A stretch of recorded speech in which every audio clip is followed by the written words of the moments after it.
चुगते ज्ञान के मोती। ओम शांति। आज प्यारे बाप दादा के साकार अनमोल मधुर महावाक्य हैं। 14 जनवरी 2025।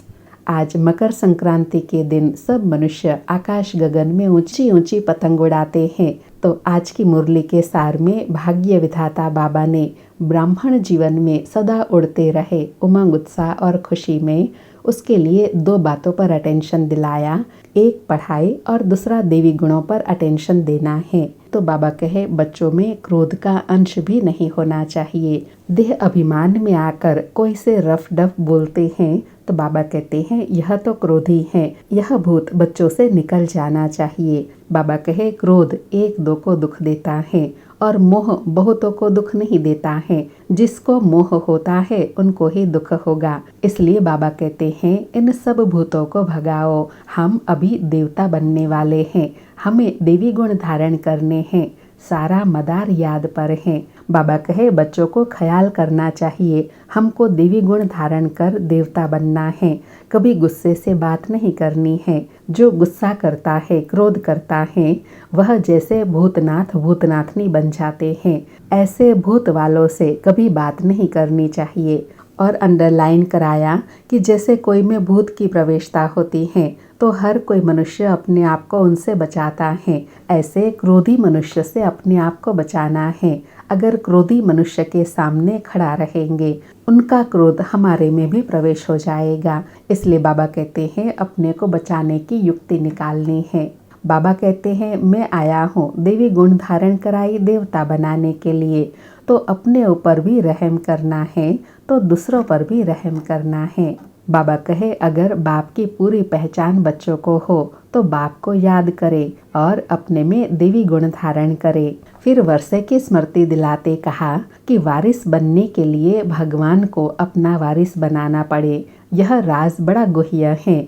बाबा समझाते हैं वारिस किसको कहा जाता है। भगवान को कोई अपना वारिस बनाए तो भगवान को मिल्कियत देनी पड़े, तो फिर बाप बच्चों को वारिस बनाए। बाबा कहे तुम बच्चों को यह ज्ञान सिमरण कर अतीन्द्रिय सुख में रहना है। बाबा तो बहुत सारी पॉइंट्स देते रहते हैं, तो यह याद रहना चाहिए कि हमें स्वयं भगवान पढ़ाते हैं। सुनते हैं प्यारे बाप दादा के अनमोल मधुर महावाक्य। आज बाबा कहे मीठे बच्चे, तुम्हारी नज़र शरीरों पर नहीं जानी चाहिए। अपने को आत्मा समझो, शरीर को मत देखो। मीठे बच्चे, तुम्हारी नज़र शरीरों पर नहीं जानी चाहिए। अपने को आत्मा समझो, शरीरों को मत देखो। आज मुरली से प्रश्न है, हर एक ब्राह्मण बच्चे को विशेष किन 2 बातों पर ध्यान देना है। उत्तर में बाबा ने पहली बात बताई पढ़ाई और दूसरा बताया देवी गुणों पर। कई बच्चों में क्रोध का अंश भी है। कोई तो क्रोध में आकर बहुत लड़ते हैं। बच्चों को ख्याल करना चाहिए कि हमको देवी गुण धारण करके देवता बनना है। कभी गुस्से में आकर बातचीत नहीं करनी चाहिए। बाबा कहते हैं किसी बच्चे में क्रोध है तो वह भूतनाथ भूतनाथनी है। ऐसे भूत वालों से तुम्हें बात भी नहीं करनी है। आज मुरली में गीत बजा, तकदीर जगाकर आई हूँ, नई दुनिया बसाकर लाई हूँ। ओम शांति। बच्चों ने गीत सुना और कोई भी सत्संगों में कभी रिकॉर्ड पर नहीं समझाते हैं। वहाँ शास्त्र सुनाते हैं। जैसे गुरुद्वारे में ग्रंथ का 2 वचन निकालते हैं, फिर कथा करने वाले बैठ उनका विस्तार करते हैं। रिकॉर्ड पर कोई समझाए यह कहाँ होता नहीं। अब बाप समझाते हैं कि यह सब गीत है भक्ति मार्ग के। बाबा कहे बच्चों को समझाया गया है ज्ञान अलग चीज है जो एक निराकार शिव से मिल सकता है। इसको कहा जाता है रूहानी ज्ञान। ज्ञान तो बहुत प्रकार के होते हैं ना। कोई से पूछने जाएंगे यह गलीचा कैसे बनता है, तुमको ज्ञान है। हर चीज का ज्ञान होता है, वह है जिस्मानी बातें। बाबा स्पष्ट कर रहे हैं कि ज्ञान कई प्रकार का होता है। एक जिस्मानी ज्ञान होता है, लेकिन बाबा जो आकर देते हैं वह है रूहानी ज्ञान, रूहानी बातें। बाबा कहे बच्चे जानते हैं हम आत्माओं का रूहानी बाप वह एक है। उनका रूप दिखाई नहीं पड़ता है। उस निराकार का चित्र भी है सालिग्राम मिसल। अर्थात ज्योति बिंदु स्वरूप, उनको ही परमात्मा कहते हैं। उनको कहा ही जाता है निराकार, मनुष्य जैसे आकार नहीं है। अर्थात जो भी स्थूल वस्तु है उनका आकार होता है, लेकिन शिव बाबा को निराकार क्यों कहते हैं? क्योंकि उनका कोई स्थूल आकार नहीं है, इसलिए वो निराकार है। बाबा कहे हर वस्तु का आकार जरूर होता है, उन सब में छोटे में मोटा आकार है आत्मा, उनको कुदरत ही कहते हैं। आत्मा बहुत छोटी है जो इन आँखों से देखने में नहीं आती। तुम बच्चों को दिव्य दृष्टि मिलती है जिससे सब साक्षात्कार करते हो। जो पास्ट हो गए हैं उनको दिव्य दृष्टि से देखा जाता है। पहले नंबर में तो यह पास्ट हो गया है, अब फिर आए हैं तो उनका भी साक्षात्कार होता है बहुत सूक्ष्म, इससे समझ सकते हैं। सिवाय परमपिता परमात्मा के आत्मा का ज्ञान कोई दे नहीं सकता। मनुष्य आत्मा को यथार्थ रीति नहीं जानते, वैसे परमात्मा को भी यथार्थ रीति नहीं जान सकते। दुनिया में मनुष्यों की अनेक मतें हैं। कोई कहते हैं आत्मा परमात्मा में लीन हो जाती है, कोई क्या कहते हैं। अभी तुम बच्चे जानते हो, सो भी नंबरवार पुरुषार्थ अनुसार। सबकी बुद्धि में एक रस तो बैठ नहीं सकता, घड़ी घड़ी बुद्धि में भी बिठाना होता है। बाबा कहे सबको बुद्धि में घड़ी घड़ी बिठाना होता है। कौन सी बात? हम आत्मा है, आत्मा को ही 84 जन्मों का पाठ बजाना है। अब बाप कहते हैं अपने को आत्मा समझ मुझ परम पिता परमात्मा को जानो और याद करो।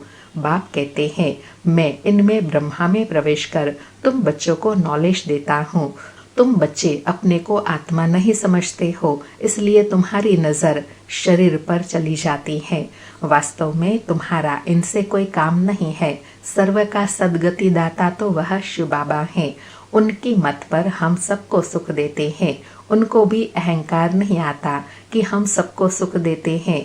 बाबा कहते हैं जो सर्व को सुख देने वाला बाप है, उनको भी कभी अहंकार नहीं आता है कि मैं सबको सुख देता हूँ। बाबा कहे जो बाप को पूरा याद नहीं करते हैं, उनसे अवगुण निकलते नहीं हैं। अपने को आत्मा निश्चय नहीं करते। मनुष्य तो न आत्मा को न परमात्मा को जानते हैं। सर्वव्यापी का ज्ञान भी भारतवासियों में फैलाया है। तुम्हारे में भी जो सर्विसेबल बच्चे हैं वह समझते हैं, बाकी इतना नहीं समझते हैं। अगर बाप की पूरी पहचान बच्चों को हो तो बाप को याद करे, अपने में देवी गुण धारण करे। अंडरलाइन बाबा कहे जिन बच्चों को बाबा की पूरी पहचान होंगी वह बाबा को याद भी करेंगे, देवी गुण धारण भी करेंगे। शिव बाबा तुम बच्चों को समझाते हैं, यह है नई बात। ब्राह्मण भी चाहिए। प्रजापिता ब्रह्मा की संतान कब होते हैं यह दुनिया में किसी को पता नहीं है। ब्राह्मण तो ढेर के ढेर हैं, परंतु वह है कुख वंशावली। वह कोई मुख वंशावली ब्रह्मा की संतान नहीं है। ब्रह्मा की संतान को तो ईश्वर बाप से वर्षा मिलता है। तुमको अब वर्षा मिल रहा है ना? बाबा कहे तुमको अब ईश्वर बाप से वर्षा मिल रहा है ना? तुम ब्राह्मण अलग हो, वो अलग है। बाबा कहे तुम मुख वंशावली ब्राह्मण हो। तुम ब्राह्मण होते ही हो संगम पर, वह होते हैं द्वापर कलयुग में। यह संगम युगी ब्राह्मण ही अलग है। प्रजापिता ब्रह्मा के ढेर बच्चे हैं। भल हद के बाप को भी ब्रह्मा कहेंगे क्योंकि बच्चे पैदा करते हैं, परंतु वह है जिस्म की बात। यह शिव बाप तो कहेंगे सब आत्माएं हमारे बच्चे हैं। तुम हो मीठे मीठे रूहानी बच्चे। यह किसी को समझाना सहज है। शिव बाबा को अपना शरीर नहीं है।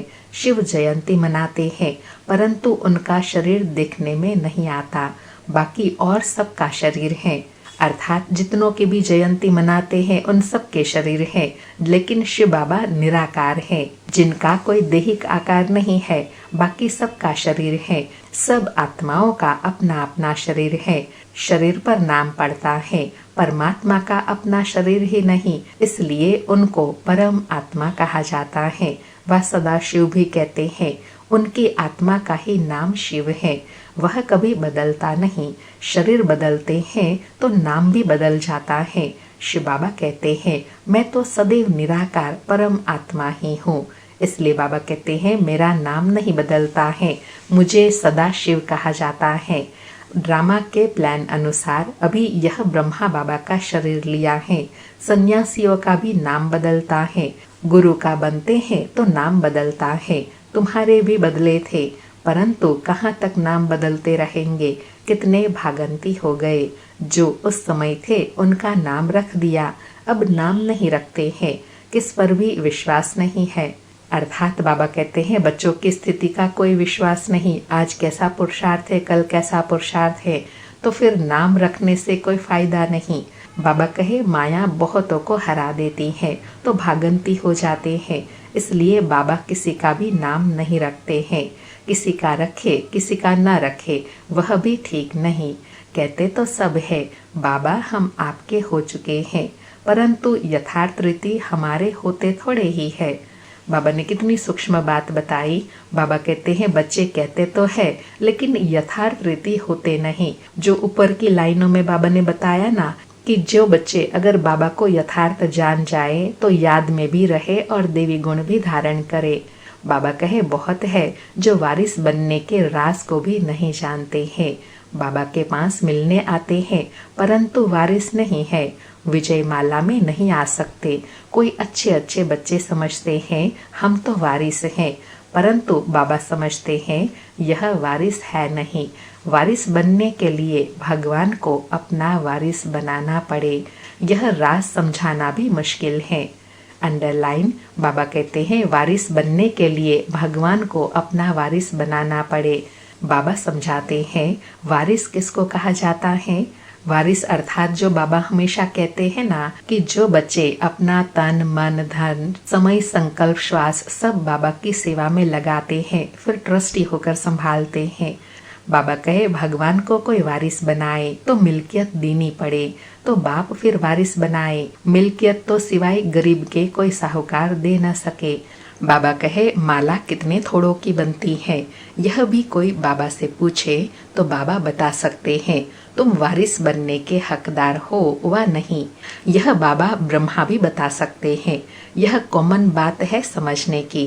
बाबा कहे शिव बाबा भी बता सकते हैं, ब्रह्मा बाबा भी बता सकते हैं, क्योंकि यह तो कॉमन बात है। जो धारणा होती है वह प्रैक्टिकल स्वरूप में दिखाई देती है। बाबा कहे वारिस बनने में भी बहुत अकल चाहिए। देखते हैं लक्ष्मी नारायण विश्व के मालिक थे, परंतु वह मालिकपना कैसे लिया यह कोई नहीं जानते। अभी तुम्हारी एम ऑब्जेक्ट तो सामने है, तुमको यह बनना है। बच्चे भी कहते हैं हम तो सूर्यवंशी लक्ष्मी नारायण बनेंगे, न कि चंद्रवंशी राम सीता। राम सीता की भी शास्त्रों में निंदा की हुई है, लक्ष्मी नारायण की कभी निंदा नहीं सुनेंगे। शिव बाबा की श्री कृष्ण की भी निंदा है। बाप कहते हैं मैं तुम बच्चों को इतना ऊंचते ऊंच बनाता हूँ, मेरे से भी बच्चे तीखे चले जाते हैं। लक्ष्मी नारायण की कोई निंदा नहीं करेंगे, बल श्री कृष्ण की आत्मा तो वही है, परंतु न जानने कारण निंदा कर दी है। लक्ष्मी नारायण का मंदिर भी बड़ा खुशी से बनाते हैं। वास्तव में बनाना चाहिए राधे कृष्ण का, क्योंकि वह सतो प्रधान है। यह उन्हों की युवा अवस्था है तो उन्हों को सतो कहेंगे। बाबा कहे राधे कृष्ण तो सतो प्रधान अवस्था कहेंगे, लक्ष्मी नारायण तो युवा अवस्था सतो कहेंगे, तो उनसे ज्यादा पूजनीय राधे कृष्ण को कहा जाएगा। बाबा कहे यह राधे कृष्ण छोटे हैं इसलिए सतो प्रधान कहेंगे। छोटा बच्चा महात्मा समान होता है। जैसे छोटे बच्चों को विकार आदि का पता नहीं रहता, वैसे वहाँ बड़ों को भी पता नहीं रहता कि विकार क्या चीज है। यह 5 भूत वहाँ सतयुग में होते नहीं, विकारों का जैसे पता ही नहीं है। बाबा कंपैरिजन बता रहे हैं कि जैसे बच्चे अबोध होते हैं, ऐसे लक्ष्मी नारायण की अवस्था भी वहाँ ऐसी होती है। उनको भी कोई अवगुण विकारों का ज्ञान नहीं। बाबा कहे इस समय है ही रात, काम की चेष्टा भी रात को होती है। देवताएं है दिन में तो काम की चेष्टा होती नहीं, विकार कोई होता नहीं। अभी रात में सब विकारी है। तुम जानते हो दिन होते ही हमारे सब विकार चले जाते हैं, पता नहीं रहता कि विकार क्या चीज है। यह रावण के विकारी गुण है, यह है विशेष वर्ल्ड। वॉइसलेस वर्ल्ड में विकार की कोई बात नहीं रहती। उनको कहा ही जाता है ईश्वरीय राज्य, अभी है आसुरी राज्य। यह कोई नहीं जानते। तुम सब कुछ जानते हो। नंबरवार पुरुषार्थ अनुसार ढेर बच्चे हैं। कोई भी मनुष्य समझ नहीं सकते कि यह सब बीके किसके बच्चे हैं। सब याद करते हैं शिव बाबा को, ब्रह्मा को नहीं। यह ब्रह्मा बाबा खुद कहते हैं शिव बाबा को याद करो, जिससे विकर्म विनाश होंगे। और कोई को भी याद करने से विकर्म विनाश नहीं होंगे। गीता में भी कहते हैं माम एकम याद करो। श्री कृष्ण तो कह न सके, वर्षा मिलता ही है निराकार बाप से। अपने को जब आत्मा समझे तब निराकार बाप को याद करे। मैं आत्मा हूँ, पहले यह पक्का निश्चय करना पड़े। बाबा कहे वर्षे का अधिकारी बनने के लिए पहले यह पक्का निश्चय करना पड़े कि मैं बाप का बच्चा हूँ, वर्षे का अधिकारी हूँ। मेरा बाप परमात्मा है। वह कहते हैं मुझे याद करो तो मैं तुमको वर्षा दूंगा। मैं सबको सुख देने वाला हूँ। बाबा कहे मैं सभी आत्माओं को शांति धाम ले जाता हूँ। जिन्होंने कल्प पहले बाप से वर्षा लिया होगा वही आकर वर्षा लेंगे, ब्राह्मण बनेंगे।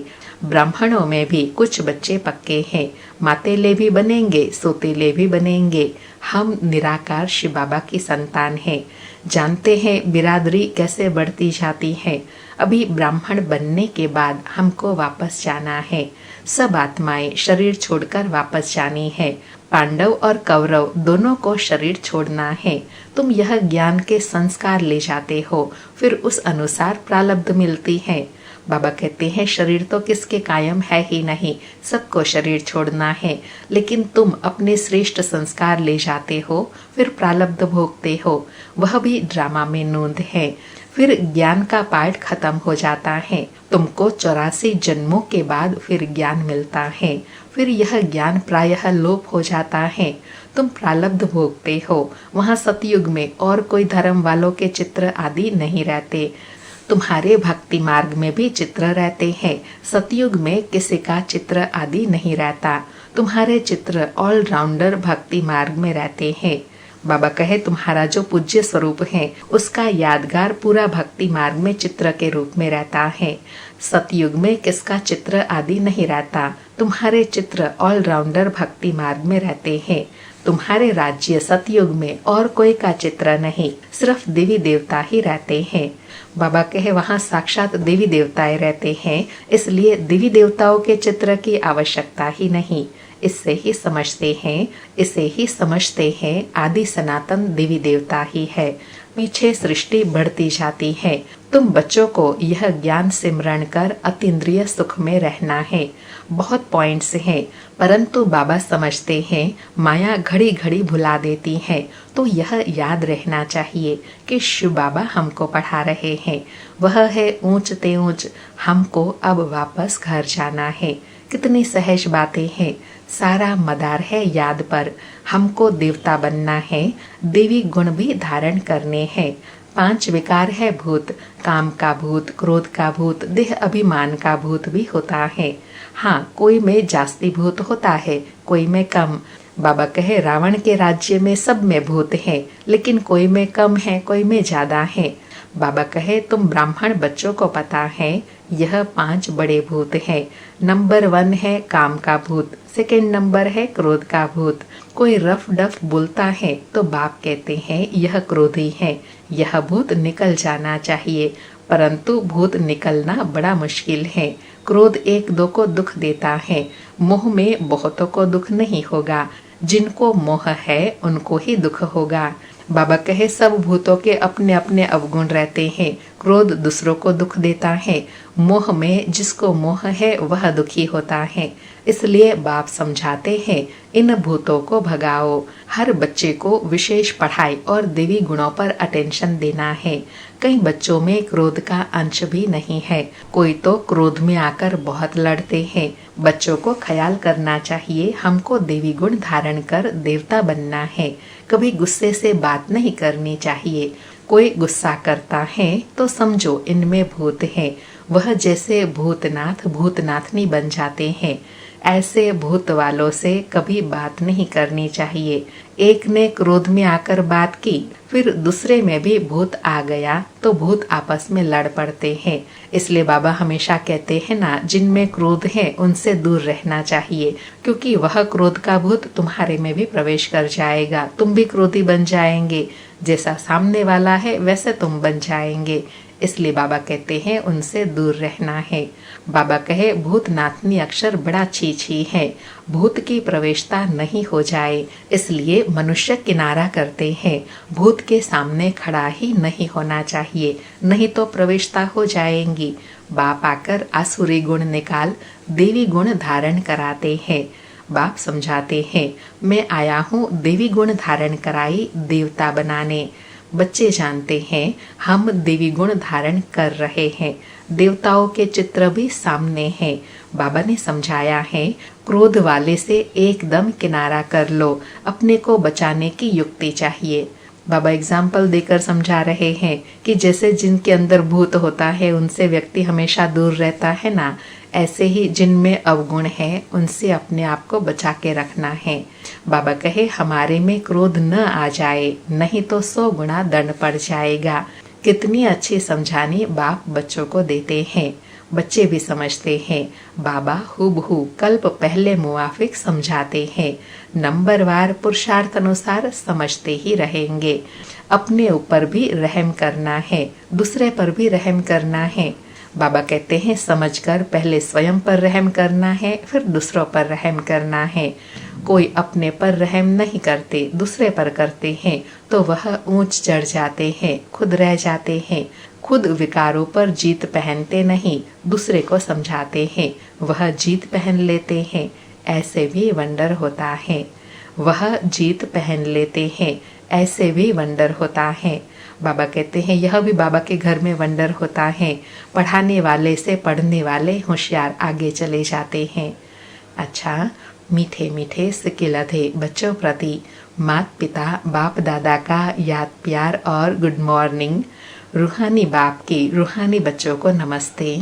हम रूहानी बच्चों की रूहानी माता पिता बाप दादा को याद प्यार गुड मॉर्निंग और नमस्ते नमस्ते। सारी मुरली से धारणा के लिए सार है। पहला पॉइंट, ज्ञान का सिमरण कर अतीन्द्रिय सुख में रहना है। किसी से भी रफ डफ बात नहीं करनी है। कोई गुस्से से बात करे तो उनसे किनारा कर लेना है। दूसरा पॉइंट, भगवान का वारिस बनने के लिए पहले उन्हें अपना वारिस बनाना है।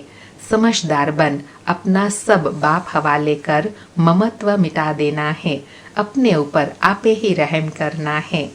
आज प्यारे सतगुरु बाबा का वरदान है, साक्षी हो ऊंची स्टेज द्वारा सर्व आत्माओं को सकाश देने वाले बाप समान अव्यक्त फरिश्ता भव।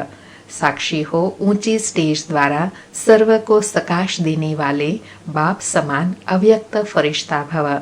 स्पष्टीकरण है, चलते फिरते सदैव अपने को निराकारी आत्मा और कर्म करते अव्यक्त फरिश्ता समझो तो सदा खुशी में ऊपर उड़ते रहेंगे। फरिश्ता अर्थात ऊंची स्टेज पर रहने वाले।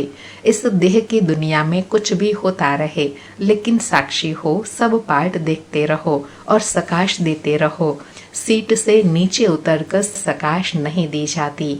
ऊंची स्टेज पर स्थित होकर वृत्ति दृष्टि से सहयोग की कल्याण की सकाश दो, मिक्स होकर नहीं। तब किसी भी प्रकार के वातावरण से सेफ रहे, बाप समान अव्यक्त फरिश्ता भव के वरदानी बनेंगे। बाबा कहे सबको सकाश तभी दे सकेंगे जब ऊंची स्टेज पर अपने आप को स्थित कर देंगे। अगर मिक्स होंगे तो वातावरण से सेफ नहीं रह पाएंगे। इसलिए पहले स्वयं को श्रेष्ठ ऊंची स्टेज में स्थित करना है, फिर सकाश देना है। आज का स्लोगन है, योग बल द्वारा दुख को सुख में और अशांति को शांति में परिवर्तन करो। अर्थात बाबा कहते हैं याद के बल में इतनी शक्ति है जो दुख को भी सुख में परिवर्तन कर सकते हैं, अशांति को शांति में परिवर्तन कर सकते हैं। आज अव्यक्त मास का विशेष पुरुषार्थ है, अपनी शक्तिशाली मनसा द्वारा सकाश देने की सेवा करो। आज बाबा कहे अपनी शुभ भावना, श्रेष्ठ कामना, श्रेष्ठ वृत्ति, श्रेष्ठ वाइब्रेशन द्वारा किसी भी स्थान पर रहते हुए मनसा द्वारा अनेक आत्माओं की सेवा कर सकते हो। इसकी विधि है लाइट हाउस माइट हाउस बनना। इससे स्थूल साधन, वाचा व समय की प्रॉब्लम नहीं है, सिर्फ लाइट माइट से संपन्न बनने की आवश्यकता है। आज बाबा कहे मनसा सेवा की सबसे सहज विधि क्या है कि एक श्रेष्ठ स्थिति में अपने आप को स्थित कर दो और लाइट हाउस माइट हाउस बन अनेक आत्माओं को वाइब्रेशंस देते जाओ। अच्छा, ओम शांति। शुक्रिया बाबा, शुक्रिया।